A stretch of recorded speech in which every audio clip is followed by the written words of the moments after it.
Hello and welcome to You've Seen It Before, movie reviews with connections in mind, and welcome back to my reaction series to each and every episode of Season 2 of Star Trek Discovery.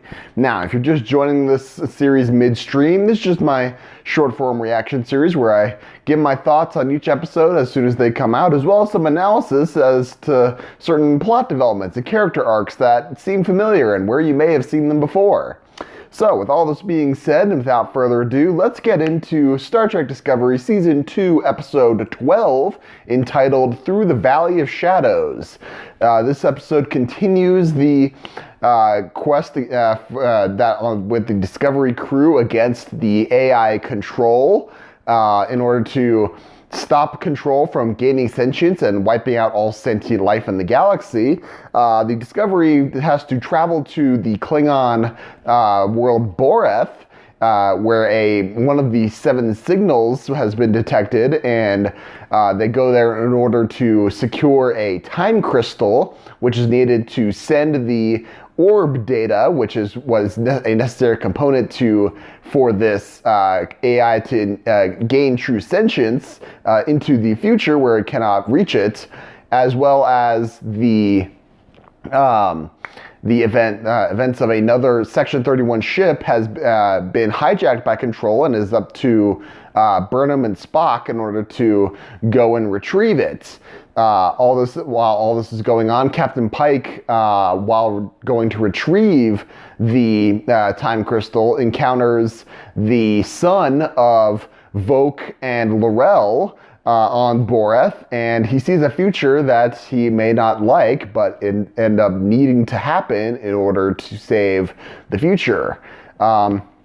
This episode had a lot of things going on with it. I liked the A story, B story of getting the time crystal, as well as dealing with Control with Section 31. I like that dynamic of the direct confrontation and the indirect workaround to try to defeat Control in the long term. I like that dynamic in this episode, how those stories seem to balance out. I appreciate that they're trying to keep the conflict between Stamets and Culber going, that they're still trying to resolve it. However, I feel like in this episode, they just kind of set up they did the layup and then did nothing with it. So it'll probably be that payoff will probably come in the next couple episodes. I don't know, but I don't know, that just seemed a little odd that they just did the layup now and not do anything with it later. So that's the only real problem I had with this episode. Other than that, I thought that the story about revealing that L'Rell and Voq's son is now, who was an infant the last time we saw him, has now grown into a rather old Klingon guardian of the time crystals because of how time flows in Boreth. He has now grown in that short amount of time. That makes sense on the face of it, I guess, if you don't think too hard. However, I'm not entirely certain how this fits into the Boreth that we know in Star Trek: The Next Generation, as far as the monks awaiting the return of Kahless. That's an interesting retcon to the story. I'm not sure how they're going to get around the fact that they will never mention that ever again in the future.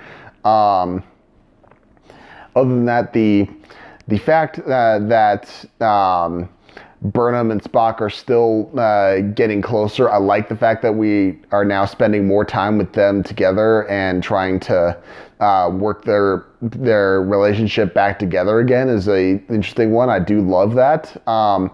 However, I guess there's one other issue that they're going, which I really hope that doesn't become the case with this episode. When Pike touches the time crystal, he sees the future that we know is going to happen to him, in which he suffers from a severe radiation exposure in the engine room of a ship, and he ends up being confined to a wheelchair, unable to speak except through a blinking light.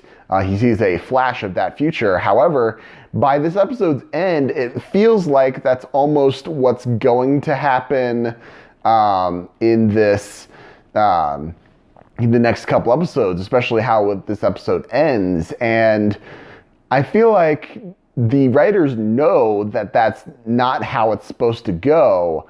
And because they've been keeping faithful relatively so with the timeline of the show and the original series, because we know that Pike's injuries happen within about a year, the first year of the 5-year mission under Captain Kirk. So that means it has to happen within the next couple of years, I believe, in this timeline. So it can't possibly happen in the next couple episodes worth of these events. So I'm not sure why the writers are kind of head faking in that direction, seeing as how their fan base knows that can't possibly happen that way, and if it does, there's no way that could work.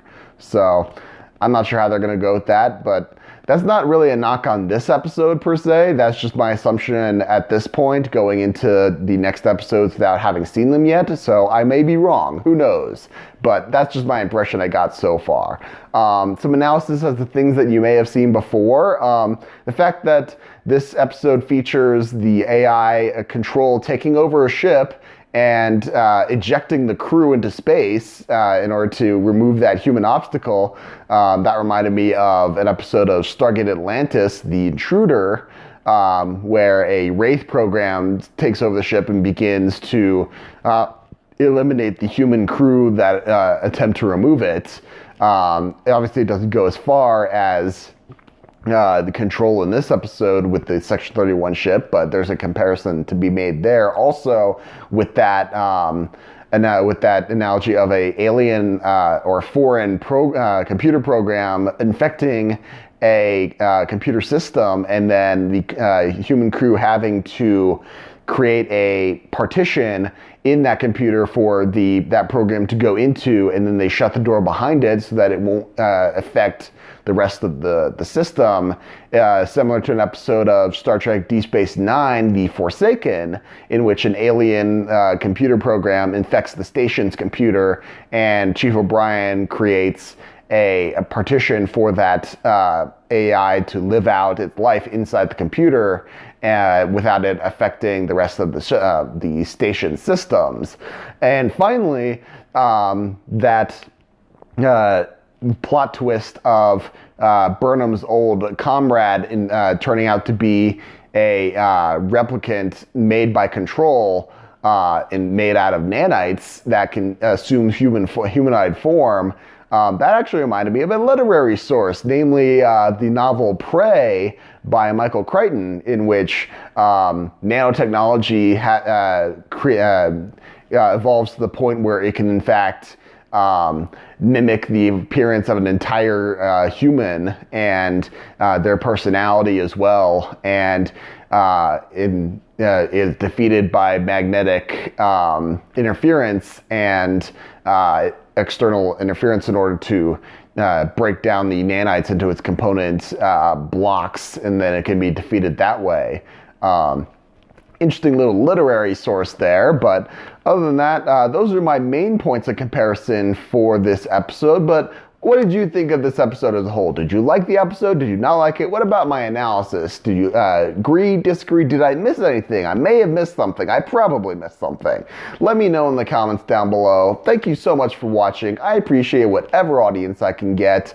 Be sure to look for my review of next week's episode of Star Trek Discovery, as well as I believe next week we get to see another new episode of Season 2 of The Orville that I'm reviewing as well, so look out for that. And also, since I do movie reviews on my channel, look for I posted my review of the live-action remake of Dumbo, as well as my next movie review, which will be for Shazam, will be up very soon, so be sure to look for that as well. If you like what you saw, please like, share, and subscribe. I appreciate it. Thank you so much for watching, but just remember, there is nothing new under the sun, and yes, you have seen it before.